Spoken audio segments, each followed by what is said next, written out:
राजनीति विज्ञान की कक्षा में आप सभी का स्वागत है। आज के लेक्चर का टॉपिक है socialism of doctor RM. Lohia. RM. Lohia के समाजवाद संबंधी विचार। यह टॉपिक बी सेकेंड ईयर के 4th सेम सेकेंड ऑप्शन से दिया गया है। इसका टाइटल है इंडियन पॉलिटिकल थिंकर। तो आज के लेक्चर में हम डिस्कस करेंगे डॉक्टर आर.एम. लोहिया के समाजवाद संबंधी विचार।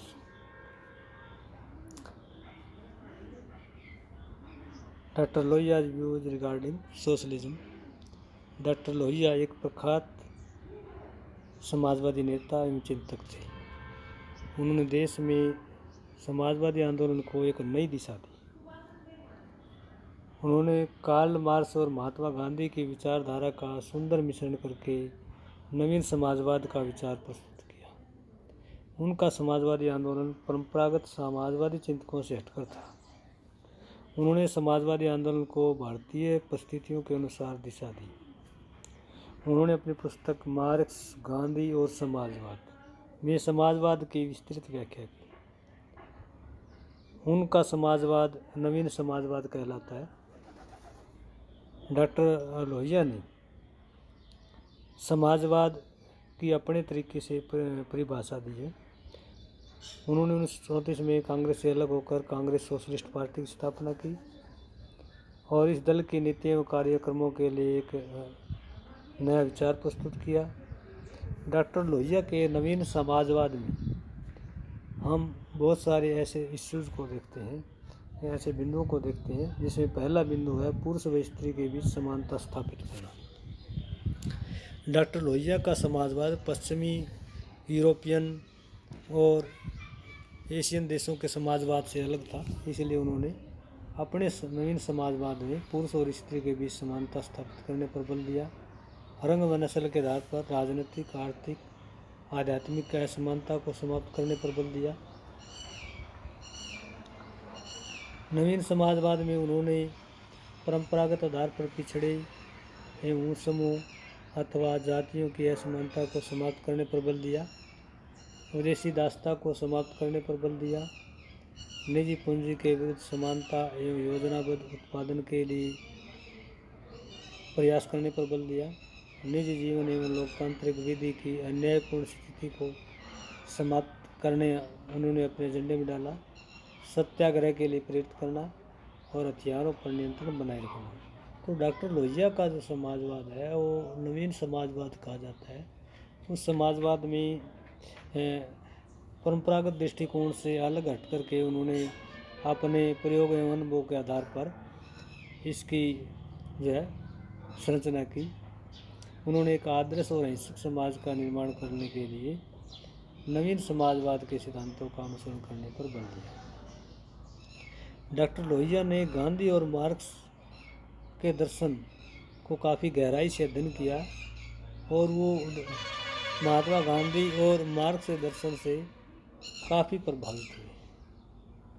उनका विचार था कि संसार में महात्मा गांधी व कार्ल मार्क्स का दर्शन समाजवादियों के लिए अनमोल खजाना है। उन्होंने स्वयं का गांधी और मार्क्स से सीखने के लिए अमूल्य खजाने पढ़े। उनका मानना था कि गांधी और मार्क्स के विचारों को अपनाकर समाजवादी आंदोलन को नई दिशा दी जा सकती है। उन्होंने स्वयं कहा, समाजवाद को स्वयं गांधीवाद या मार्क्सवाद कहने की आवश्यकता नहीं है और न ही उन्हें गांधीवादी चिंतन को भुलाकर सुंदर शब्दों को अपनाना है। उनका कहना था कि देश में समाजवाद को व्यावहारिक बनाने के लिए हमें रूढ़िवादी विचार त्यागना होगा। उन्होंने कहा कि श्रेणी का जाति रूप में और जाति वर्ग रूप में बदल कर मानवता के सामने आना प्रगति विरोधी है। उनका कहना था, ये विचार था कि सवर्ण जातियों और ढीले गठबंधन वाली श्रेणियों के बीच में निरंतर संघर्ष चलता रहता है। डॉक्टर राममनोहर लोहिया ने कहा कि भारत में कार्ल मार्क्स व गांधी के दर्शन को अपनाकर नवीन समाजवाद को स्थापित किया जा सकता है। तो डॉक्टर लोहिया ने समाजवाद की अपने तरीके से परिभाषा दी और उन्होंने इसमें महात्मा गांधी और कार्ल मार्क्स के विचारों का समन्वय करने का प्रयास किया कि दोनों विचारधाराओं के आधार पर जो है हम एक नवीन समाजवादी जो संरचना है वो भारत में स्थापित कर सकते हैं। डॉक्टर लोहिया ने सामाजिक समानता पर भी बल दिया कि सोशल इक्वालिटी होनी चाहिए, और सोशल इक्वालिटी के लिए उन्होंने कहा कि सोशल इक्वालिटी से ही रियल डेमोक्रेसी क्रिएट की जा सकती है। उनका कहना था कि भारत में धर्म, जाति, लिंग, भाषा के आधार पर अनेक प्रकार के भेदभाव हैं। समाज में विशेषाधिकार की जो भावना है वो संघर्ष को जन्म देती है। सामाजिक संघर्ष से समाजवाद का मार्ग अवरुद्ध होता है। उन्होंने कहा कि जब समाजवाद में ऊंच नीच व जाति का भाव रहेगा, सामाजिक समानता स्थापित होगी। सामाजिक समानता से ही समाज में सहयोग व सद्भावना उत्पन्न होती है। उनका विचार था कि सामाजिक समानता से समाजवादी समाज की स्थापना होगी। डॉक्टर लोहिया ने पूंजीवाद व साम्यवाद के विरुद्ध विचार दिए। डॉक्टर लोहिया ने कहा कि समाजवाद के लिए पूंजीवाद व साम्यवाद दोनों व्यवस्थाएं अनुपयोगी और बेकार हैं। उनका कहना था कि पूंजीवाद व साम्यवाद दोनों ही व्यवस्थाओं का पूरे विश्व में खूब विकास हुआ। परिणाम स्वरूप पूरे विश्व में गरीबी, भूखमरी, बेरोजगारी, अशांति एवं युद्ध की संभावनाओं से पूरी दुनिया परेशान है। उनका विचार था कि पूरा विश्व साम्यवाद एवं पूंजीवाद के दोषों से पीड़ित है। उन्होंने कहा कि केवल समाजवाद ही इन दोषों से दुनिया को छुटकारा दिला सकता है। उनका मानना था कि पूरे विश्व में समाजवादी प्रणाली गरीबी, बेकारी, भूखमरी, युद्ध एवं डर को समाप्त कर सकती है। अंतर्राष्ट्रीय समाजवादी सम्मेलन में उन्होंने पूरे विश्व में समाजवादी प्रणाली को अपनाने पर बल दिया।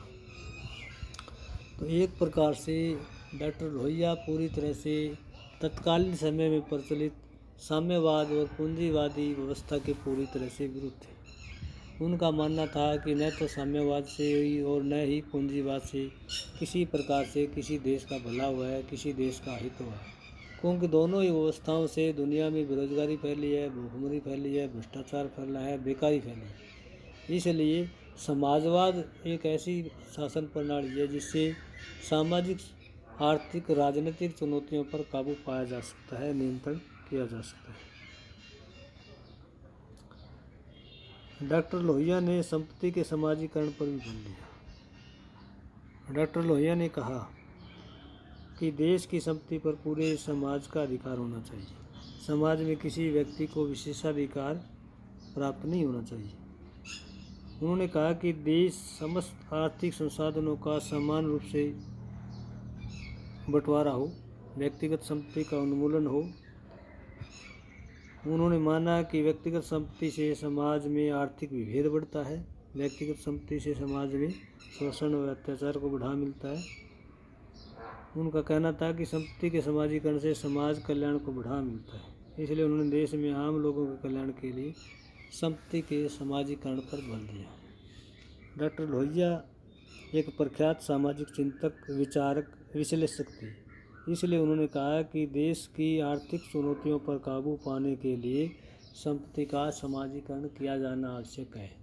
व्यक्तिगत संपत्ति जो है वो हमेशा समाजवाद के विरुद्ध होती है, साम्यवाद के विरुद्ध होती है। व्यक्तिगत पूंजीवाद से पूरी तरह से समाज के लोगों में इकोनॉमिक गैप है वो ज़्यादा बढ़ता है। डॉक्टर लोहिया ने कृषि के नेशनलाइजेशन पर भी फोर्स किया है, बल दिया है। उन्होंने कहा कि कृषि का राष्ट्रीयकरण होना चाहिए। कृषि के राष्ट्रीयकरण से कृषि क्षेत्र में सुधार होगा, किसानों व खेत मजदूरों की दयनीय स्थिति में सुधार होगा। कृषि क्षेत्र में पर्याप्त सुधार की आवश्यकता को उन्होंने महसूस किया। उन्होंने कहा कि कृषि में सुधार के लिए जमींदारी प्रथा का उन्मूलन किया जाना आवश्यक है। उनका मानना था कि पूरे देश में भूमि के सुधार और सिंचाई के साधनों पर अधिक से अधिक ध्यान दिए जाने की आवश्यकता है। उन्होंने कहा कि जब तक कृषि को लेकर कोई राष्ट्रीय नीति नहीं अपनाई जाएगी तब तक कृषि क्षेत्र में अपेक्षित सुधार नहीं होगा। तो डॉक्टर लोहिया भूमि के कृषि के राष्ट्रीयकरण पर बल देते हैं कि जमींदारी प्रथा को समाप्त किया जाए ताकि किसानों की जो दयनीय स्थिति है उसमें सुधार हो सके। भूमि सुधार के कार्यक्रम चलाए जाएं ताकि किसान और जो जमींदार है उसके बीच में जो रिएक्शन है उसको समाप्त किया जा सके। डॉक्टर लोहिया ने व्यक्तिगत स्वतंत्रता पर भी बल दिया था कि डॉक्टर लोहिया ने कहा कि देश में समाजवाद के लिए व्यक्तिगत स्वतंत्रता आवश्यक है। व्यक्तिगत स्वतंत्रता प्रत्येक व्यक्ति के सर्वांगीण विकास के लिए आवश्यक है। उन्होंने कहा कि देश में प्रत्येक व्यक्ति को अपने विचार प्रकट करने की स्वतंत्रता होनी चाहिए। उनका मानना था कि अगर राज्य के पास असीमित शक्तियाँ होगी तो व्यक्तिगत स्वतंत्रता संभव नहीं, इसलिए राज्य के कार्य जो है वो सीमित किए जाएं। राज्य व्यक्तिगत स्वतंत्रता के रास्ते में बाधक है। राज्य को आम जनता के कल्याण के ही कार्य करने चाहिए। कानून व्यवस्था बनाए रखने के नाम पर राज्य द्वारा व्यक्तिगत स्वतंत्रता को नष्ट करना उचित नहीं है। उन्होंने कहा कि प्रत्येक व्यक्ति को अपनी व्यक्तिगत स्वतंत्रता बनाए रखने के लिए दूसरे व्यक्तियों की स्वतंत्रता का भी सम्मान करना चाहिए। तो डॉक्टर लोहिया भारत में व्यक्तिगत स्वतंत्रता के समर्थक थे। उन्होंने कहा कि व्यक्तिगत स्वतंत्रता के अभाव में हम किसी प्रकार से एक उन्नत समाज, उन्नत देश का कल्पना नहीं कर सकते। डॉक्टर लोहिया ने उद्योगों के भी नेशनलाइजेशन पर बल दिया। उन्होंने कहा कि उद्योगों के राष्ट्रीयकरण के द्वारा समाज में सभी लोगों को रोजगार मिलेगा। उद्योगों के राष्ट्रीयकरण से गरीबी कम होगी, बेरोजगारी कम होगी और देश में औद्योगिक विकास अधिक होगा। औद्योगिक उत्पादन एवं गुणवत्ता में वृद्धि होगी। औद्योगिकरण की प्रक्रिया जितनी तीव्र होगी देश में उतना ही ज़्यादा आर्थिक विकास होगा। तो डॉक्टर लोहिया ने समाजवाद के लिए उद्योगों के राष्ट्रीयकरण पर बल दिया। डॉक्टर लोहिया ने आर्थिक संसाधनों के उचित बंटवारे पर भी बल दिया। उन्होंने कहा कि देश में समाजवाद के लिए आर्थिक संसाधनों का उचित बंटवारा किया जाए। आर्थिक संसाधनों के असमान बंटवारे से ही समाज में अमीर व गरीब के बीच आर्थिक अंतर लगातार बढ़ रहा है। आर्थिक संसाधनों का अनुचित बंटवारा ही समाज में विशेषाधिकारों का बढ़ावा देता है। इससे समाज में आर्थिक शोषण को बढ़ावा मिलता है।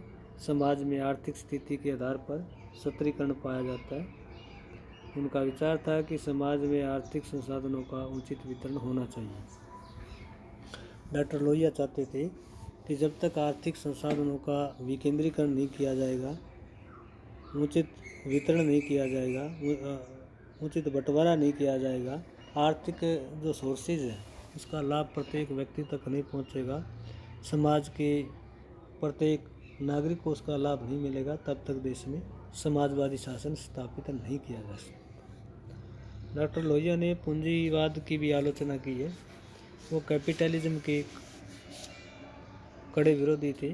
उनका विचार था कि कैपिटल सिस्टम से समाज में आर्थिक असमानता बढ़ती है।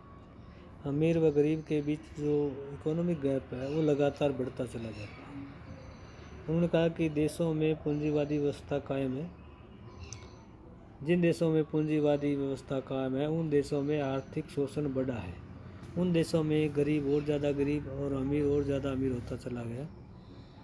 पूंजीपतियों ने श्रमिकों का हर तरह से शोषण किया और पूंजीवादी व्यवस्था में आर्थिक समानता के जो है वो नामात्र की होती है। अमीर व गरीब के बीच आर्थिक टकराव लगातार बना रहता है।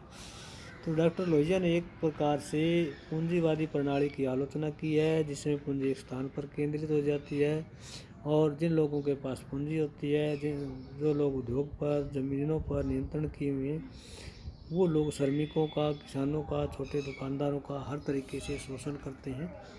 इसलिए उन्होंने पूंजीवादी प्रणाली की आलोचना की। डॉक्टर लोहिया ने इकोनॉमी के प्लानिंग पर भी बल दिया है। उनका कहना था कि अगर हम अर्थव्यवस्था का नियोजन करेंगे तो इससे बहुत तेज़ गति से विकास होगा, हर क्षेत्र का विकास होगा।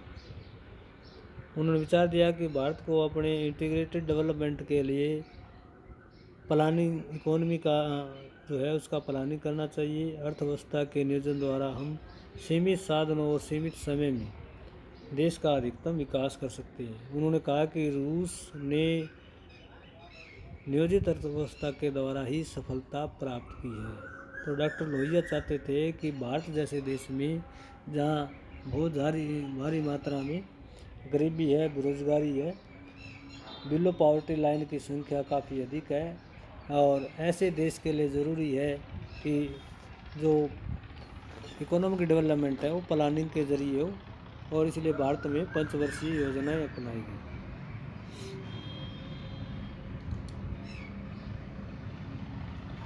तो आज का हमारा जो लेक्चर था डॉक्टर राम मनोहर लोहिया का व्यूज रिगार्डिंग सोशलिज्म, समाजवाद से संबंधित डॉक्टर राम मनोहर लोहिया के विचार, उनका समाजवादी दर्शन, उनका समाजवादी चिंतन, समाजवादी दृष्टिकोण। तो उनका जो समाजवादी दृष्टिकोण है वो दुनिया के अन्य समाजवादी दृष्टिकोणों से हटकर है, अलग है। उन्होंने इसको नवीन समाजवाद का नाम दिया है। उन्होंने इस समाजवाद को भारतीय परिस्थितियों के अनुसार इसकी रचना की है। डॉक्टर लोहिया ने मार्क्सवाद और गांधीवाद का मिश्रण करके एक नवीन समाजवाद की रचना की है। उन्होंने पूंजीवाद का विरोध किया है, उद्योगों के राष्ट्रीयकरण पर बल दिया है, कृषि के राष्ट्रीयकरण पर बल दिया है, आर्थिक संसाधनों के विकेंद्रीकरण पर बल दिया है, अर्थव्यवस्था के नियोजन पर बल दिया है, ताकि भारत जैसे विशाल विविधताओं वाले देश में जहाँ अनेक प्रकार की सामाजिक, आर्थिक, राजनीतिक चुनौतियाँ हैं, उन पर काबू पाने के लिए सोशलिज्म प्रणाली, सोशलिज्म सिस्टम ऑफ गवर्नमेंट है, उसको उन्होंने उपयुक्त माना है। तो आज का हमारा लेक्चर जो है socialism of doctor R M Lohia यही समाप्त होता है। आप सबका धन्यवाद।